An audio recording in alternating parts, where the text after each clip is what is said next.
Good afternoon, everybody. My name is Donna Feazell, and I'm your host of Donna's Edge Talk Show where truth matters. Thank you so much for watching every day, Monday through Friday, 1 to 3 p.m. Central, as I get to ride home with you in the afternoon. You can find us on the radio at icradio.media, where we are Fox News affiliates.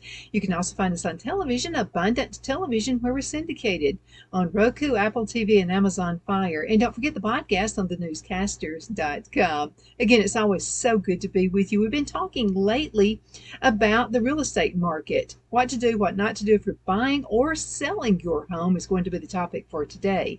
So let's go ahead and talk about that. By the way, this is a good website, Forbes.com. That's Forbes.com. So let's go ahead and dig in and get started. Now I have some pro tips for buyers and sellers, but right now we're going to talk about buying in today's real estate market. So this is an article that's from Hannah Jones. She's a senior economic research analyst at Realtor.com, and she offers this expert advice for aspiring buyers. First of all, know your budget. That's extremely important. You need to think about what would happen if I buy a bigger home, and I don't have what if I lose my job? What if I lose my income? You need to think of those things. So you need to have something affordable. If you were to lose your job, you would be able to handle it. So I don't know what's going on in the world economic market at this point. And what affects the world, it affects us now. There was a time when we had it on our own, but not anymore in the United States. So let's dig a little bit. Know your budget. Instead of focusing on price, figure out how much you can afford as a monthly payment.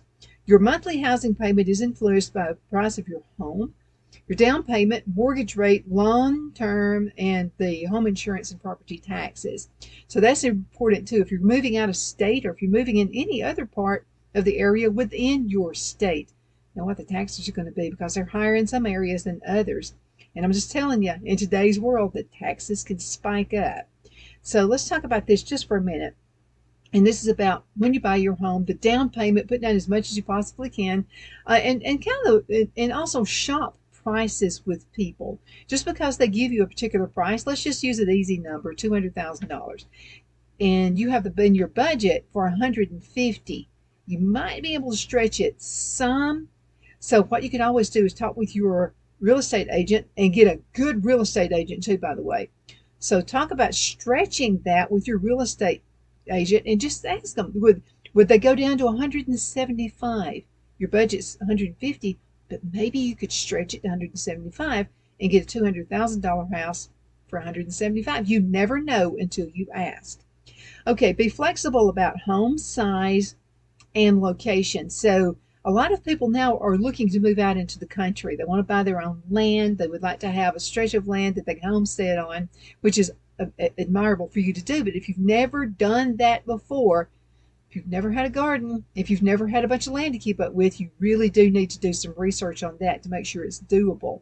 Nothing is worse than buying something somewhere and you decide, oops, this is not for me. So let's talk about that. Be flexible. Perhaps your budget is sufficient for a small home in your perfect neighborhood or a larger, newer home further out. So understanding your priorities and having some flexibility can help you move quickly when a suitable home enters the market. And also keep an eye on the market where you hope to buy. You really need to be able to plan. You know, if you have a 6-month plan or a 1-year or a 2-year plan, it doesn't matter. Because, you may look right now and think, oh, I'd like to move to South Carolina. And so you're looking at South Carolina homes, and maybe it's not affordable. Maybe you just haven't found exactly what you're looking for. Give it a little time, because if it's meant to be, it's going to happen. So keep an eye on the market where you hope to buy. Determine the area's available inventory and price levels. In some areas, let's see, Alabama, for instance, and South Carolina and parts of Georgia and Tennessee are pretty affordable right now. And I'm going to tag in there Mississippi. Mississippi has some great buys out there as well. And so if you want to fit within your means, okay, and make sure that you can afford it. So determine the inventory and the price levels. Also pay attention to how quickly homes sell. Not only will you be tuned into something great when it hits the market, you can also feel more confident about moving forward with purchasing a well-priced home. A real estate agent can help with this. You want somebody who's high energy as a real estate agency also, okay? Now, don't be discouraged. Okay, it's easy to get discouraged. Purchasing a home is one of the largest financial decisions you'll ever make, so you need to really be serious about this. Okay, approaching the market confidently, armed with good information and grounded expectations, will take you far. Don't let the hustle of the market convince you to buy something that's not within your budget or not right with your lifestyle. Okay, so this is what happened when we moved. Phil took a job promotion that took us to Charlotte, North Carolina. And so we get to Charlotte, and I'm looking for the homes, and Phil says, well, you know what you want, so I'll just leave you with it, because he was busy getting ready for his new promotion. And so I get there and I'm thinking, I want an older house because I really like the construction better of the older homes. I feel like they're put together better. But I really didn't want a big old house to have to fix up, because Phil and I had been living in an older house that was a fixer upper. It was about 3,000 square feet. And boy, was there something to do all the time. So the realtor was jotting down everything I said. And so we only looked at three houses before she found the one I wanted. It was the last house we looked at. And so I was looking at the first one and I'm like, okay, I like it. It's a nice house. It's pretty, but it's in a cookie cutter neighborhood. I don't want to have to count the houses to make sure I'm in my house, when I go down the street looking for it. And so she listened to me, okay? So anyway, she took that one off the list. And by the way, she saw that wasn't it, so she didn't waste my time trying to sell me on anything. She was an awesome realtor. Then we looked at the second one. It was a little better. I liked it a little bit. And I said, I like the house. Okay. I didn't have to count the houses, but I just like a bigger lot. I like the old, and what she was sending me the first two times out now were new houses, just constructed.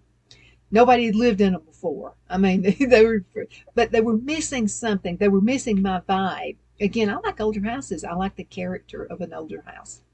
So then she takes me to Woodford Bridge Drive. And I'm telling you, when we just drove up, and that was the one. I said, oh, wow, I like this. It was in a private circle. The lots were bigger. The houses were built, they were at least 10 years old. Bigger houses. Back when, in my opinion, they were built better than the newer ones. And so I said, I'm liking this one. And Brad was with me too. Brad was helping me to decide. So we walk on the front porch, and it was an awesome front porch. I looked around the neighborhood, and it just felt friendly. Like some of my best neighbors were on Woodford Bridge Drive in Charlotte, North Carolina. I miss them really bad. But anyway, that's another story. So we walk in, and I had told her that I wanted a nice open area. Well, guess what? This realtor was not saying anything in any of the three houses. She listened to me. And she started smiling. And I said, you listened to me. This is the one right here. Let's keep looking. And so I walked in, there was a den, big open area den, and it was 2-story. And the stairs were in the right spot. And I was just imagining, Christmas stockings, how you'll do when you're looking at a house. And I looked on the other side of the den, or the living room area, and I saw the fireplace. I had asked for that. Then, adjacent to that, I saw the dining room. That was the dining room to die for. And then I said, I hope the kitchen's the next one over. I looked, and there was a kitchen. Then there was a sunroom outside of the kitchen. I fell in love with it. Had a half bath downstairs, which is what I wanted. We went upstairs, and I had told her I want 3 bedrooms, one to use as an office, Brad's room, and then our room. And I said I would like to have bathrooms adjacent to the bedrooms. She listened. This is a good realtor. She listened to us. And that's what you want. You want somebody who's going to sit down, they're going to listen to you, they're going to ask questions. Another awesome realtor, she passed away a few years ago when I moved to my Oxford house. And her name is Gladys Dethridge. And Gladys was awesome. And so I was a new divorcee. And so Brad and I wanted to move back to Oxford.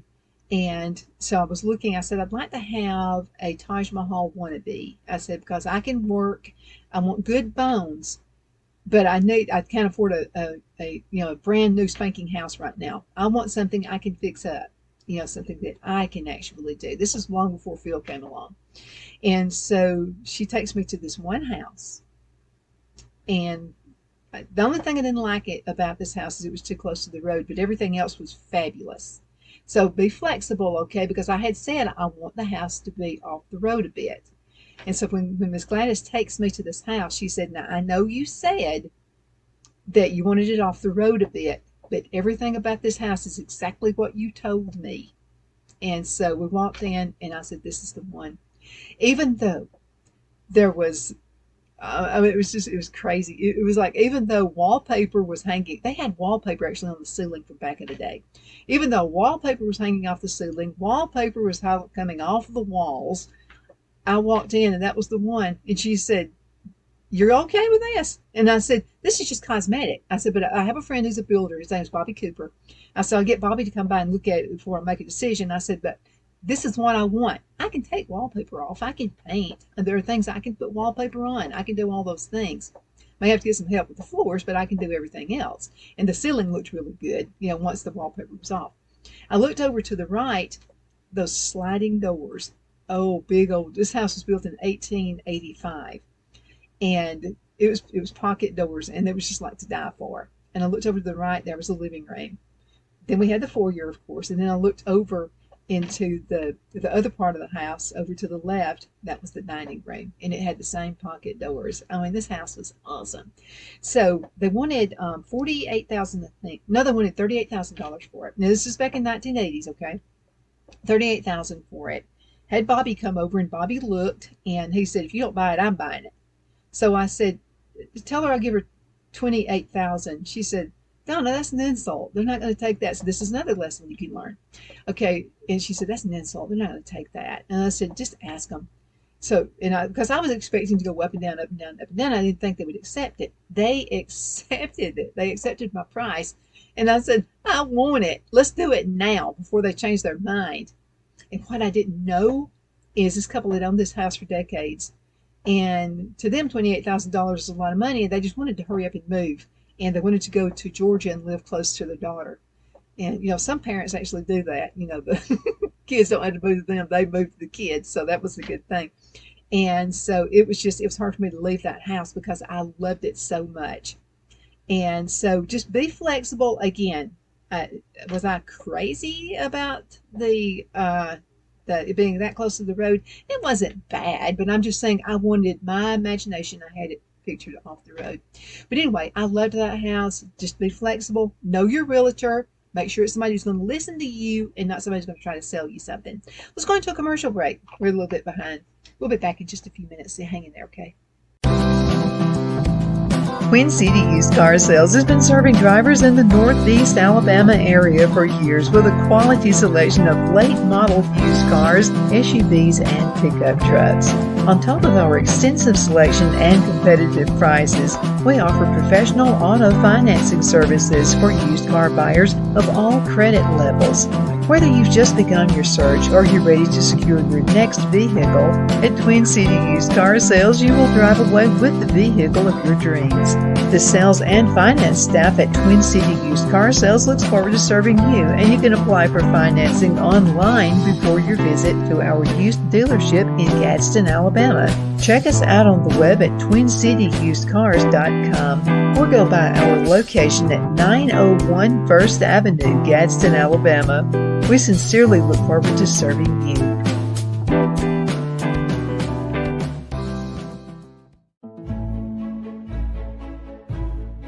The Hatter Cafe and Country Inn is nestled in the northeast corner of Alabama the Beautiful in the delightful town of Mentone. We're located on top of scenic Lookout Mountain near Little River and DeSoto State Park and located only 5 minutes from shopping and restaurants. There is also a nearby community walking path and golf course. We welcome everyone through the doors, and we are committed to outstanding service for all guests. At the Hatter Cafe and Country Inn, we invite people from all walks of life to come and get away from it all, enjoy the open spaces, treetop views, fresh, clean air, and experience Southern hospitality at its finest.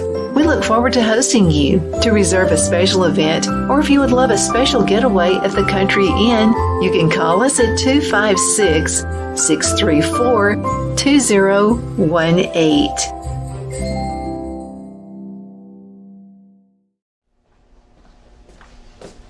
Are you ready? We all wonder what tomorrow will bring, but the future lays itself at the feet of the prepared and surrenders to the will of the persistent. It's not easy, but today shapes you so you can shape tomorrow. With Northeast Alabama Community College, when the future asks if you're ready, you can answer. Yes. Begin your future at Northeast Alabama Community College. The only place I buy my beef is Lone Tree Ranch in Collinsville, Alabama. Their cattle is born and raised on their ranch, grass and grain fed, and you can feel confident when you serve your family and friends because their beef is all natural and no antibiotics or hormones are added. You can buy whole beef or perhaps go in with family or friends and buy half. Their customer service is number one as they take care of the delivery to their local processor and can deliver to your home for a small added fee. They also offer herd replacement heifers. I always call Lone Tree Ranch in Collinsville, Alabama for my beef specialty recipes and cookouts, and you can too. Food shortages are increasing, so buy local by calling 256-523-6462. That's 256-523-6462.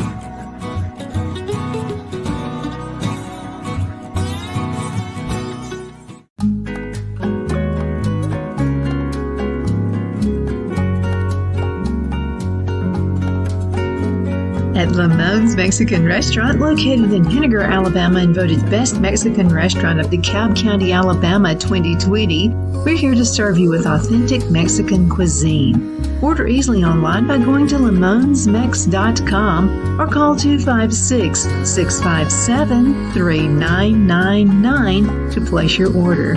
We're open Sunday through Thursday 11 a.m. to 9 p.m. and Friday and Saturday 11 a.m. to 10 p.m. Whether you're celebrating a cozy date night for two or a celebration for a crowd, at Lamone's you'll love our atmosphere and friendly servers. Thank you for dining with Lamone's Mexican Restaurant.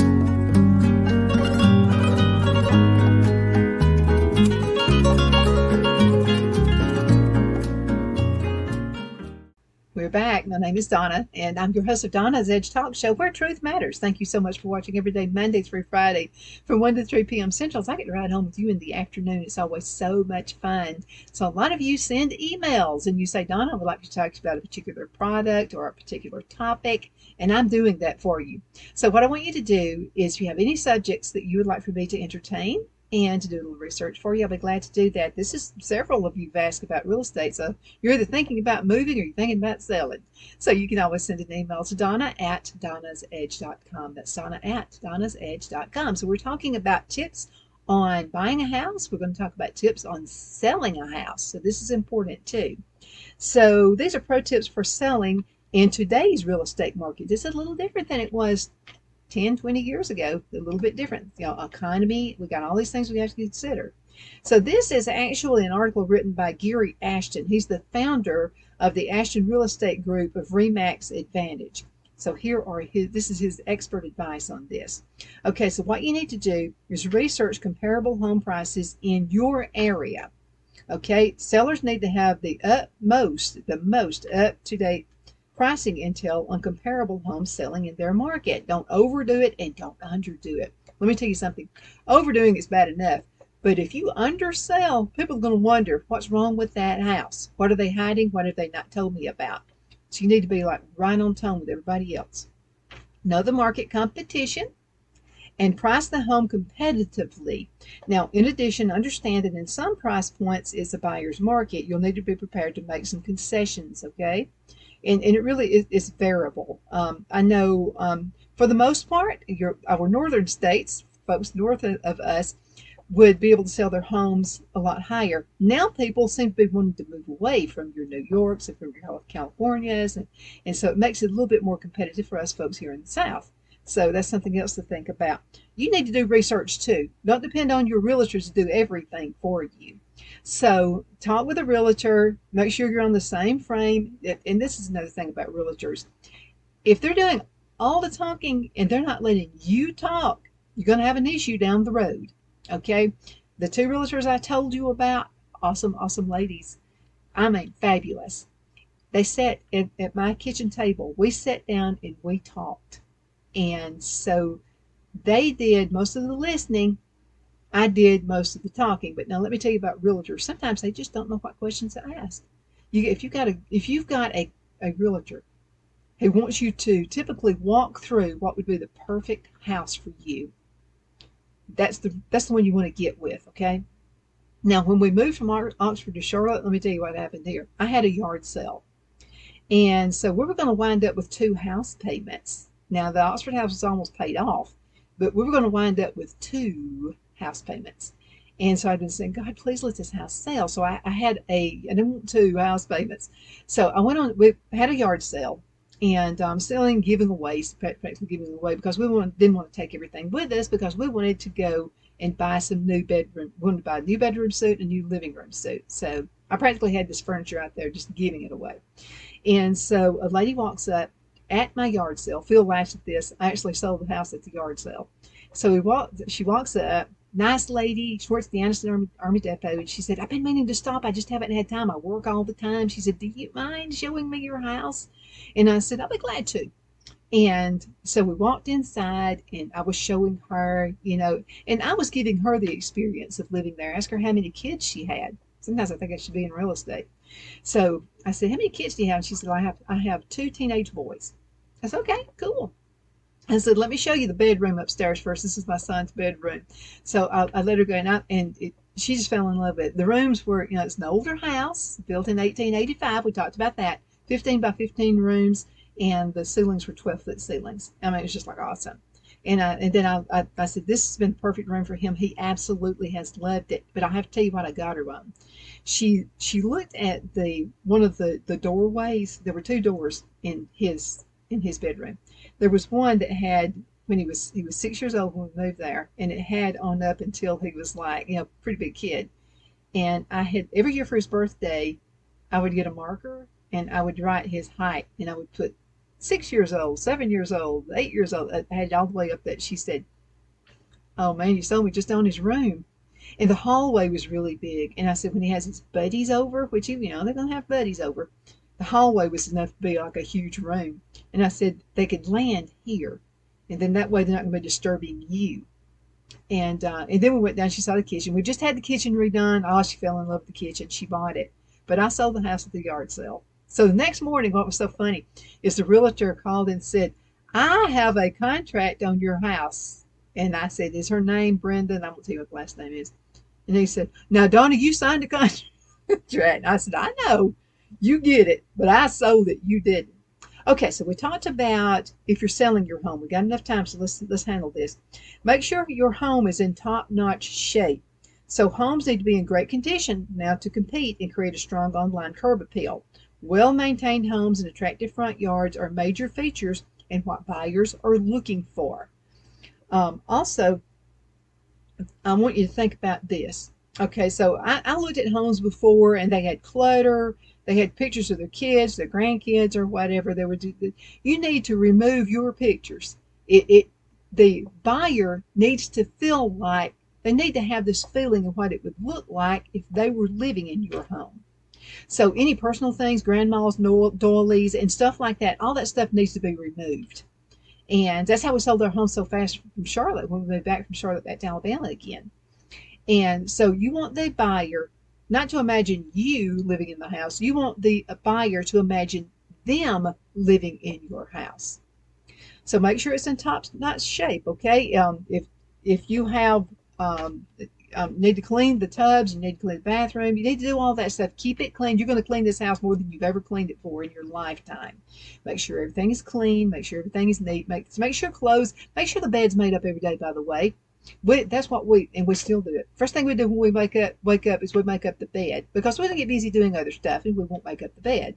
So make that your top priority too. Making the bed as soon as you get up.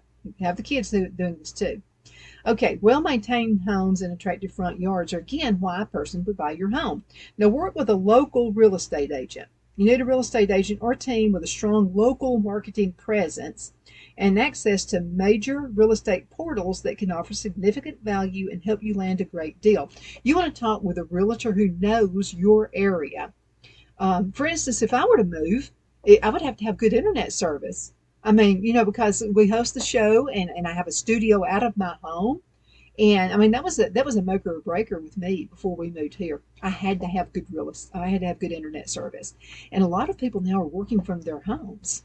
And so they have to have good internet service. That's going to be one of the top priority questions that was never asked before since homes began being sold back in the day. So it's just one of those necessary things. If you don't have internet, you could care less about Facebook. All of those things are happening. You must, or you're watching me on Facebook sometimes.